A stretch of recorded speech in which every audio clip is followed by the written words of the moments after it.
Yes, this is the Extreme Halter training filly that I started a couple of years ago. You seen me trying to get her to lead. Well, here she is as a 2-year-old, and we're getting ready to get on her for the first time. What I'm doing is I'm just kind of checking her, see how flighty she is.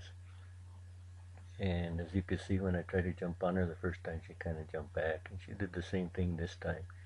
And so what I decided to do now is I'm just going to go ahead and see if I can get her to plant her front legs a little bit, and then I'm just going to stick a foot in the stirrup and jump over that way. She doesn't really seem to be pitchy or bucky or nothing like that. Seems like she's pretty calm filly. She just don't know nothing. So I'm just kind of leaning over on her and rubbing her and just kind of letting her get to know me, because she's never had nobody up here. So wanting her to see me up there, and then I scoop myself up a little bit better, make myself a little bit more comfortable, and then it looked like she was alright, so I decided just to go ahead and go on over. And got to be real cautious with these horses when you get up here for the first time, because you just don't know what they're going to do. They can flip up with you. They can, do a number of things, just go straight to bucking and stuff like that, and sometimes you can't stop them. But I felt that did a good job in letting me feel her up there, but I decided I wanted to get off and walk her around and see how she felt, if she was tensed up or not. And she wasn't. She was really nice and relaxed, and that's what I was looking for. Is I was looking for her to stay nice and relaxed. So here I am moving her front legs again, just kind of setting her front legs before I go up there, and we planted her front legs and give her the rub again, and just kind of watching her. She's all right, so I just went ahead and went on over again and give her some more rubs. I like to rub their necks a lot, and just give them a lot of rubs, and then sometimes I like to just let them turn around and smell my foot, and makes them a little bit more comfortable. It seems like sometimes they get more relaxed whenever they feel your, smell your legs. So anyways, I'm gonna let her smell there and let her rest for a little bit, kind of relax, get comfortable. And I'm trying to set myself up there and kind of move around on her so she can get the feel of me moving around up there.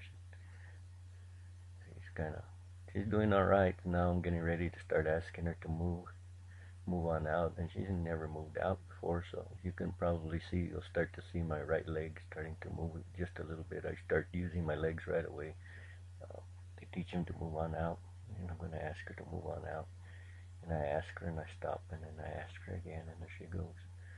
A lot of rubs. I don't like to just walk on out and take off right away. I like to kind of circle and start to get things a little bit more relaxed, get the horse more relaxed, get the horse to get the feel of me, and get the horse to get the feel of the rein before I just walk on out there, because I'm not in this game in the business of getting hurt. And here out of a sudden I seen that I had made a mistake, and I figured I better take that yoke off of there, because I can't get a real nice turn on my horse if I had to, and this horse doesn't know nothing about the yoke or nothing about a rein. She's been long rein, but she doesn't never had nobody on there, and in case I have to make my turn real wide with the rein, I don't want to get stuck. So we're gonna go ahead and get back up on her again. I try to make this as short and sweet as I can without no problems. And I think the first few rides have to be extremely. You have to have a lot of attention. You have to have extreme focus and extreme focus. So, anyways, I'm gonna walk her off again. She already learned how to walk off to the left just a little bit. And a lot of times I give them one direction at a time. And especially for me, I like to go left, because I'm usually going to get off to the left. So if my horse does anything, I'm going to pull them to the left, and their hind end is going to go to the right, which gets me off to the left.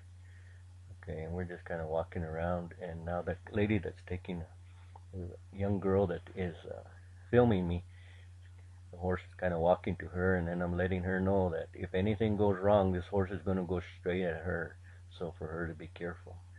Uh, that the horse sees her as a comfort zone, so that's why the horse will go straight to her if something goes wrong. And I can't really control what the horse is going to do, not at this point, because the horse is just too young and doesn't know enough. So I'm going to just go ahead and walk this horse on out, let her get really, really nice and relaxed, and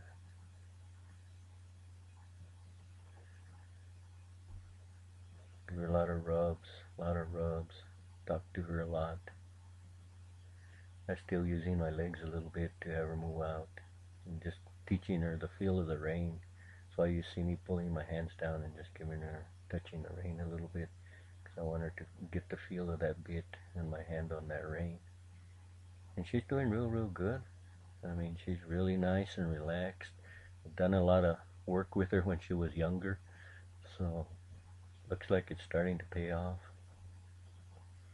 I think she's going to make a really nice racehorse, and I have a lot of high hopes for this filly. She's really nice. She's got a lot of speed to her. You see her run out in the pasture, and she's got lots of speed to her. Here I'm asking her to stop and slow down, and you're going to see me. I'll probably wiggle a little bit just before I get off, and she plants her legs there. You can see. That's why I wiggle, is so she can learn how to plant her legs when I get off and not jump out from underneath me.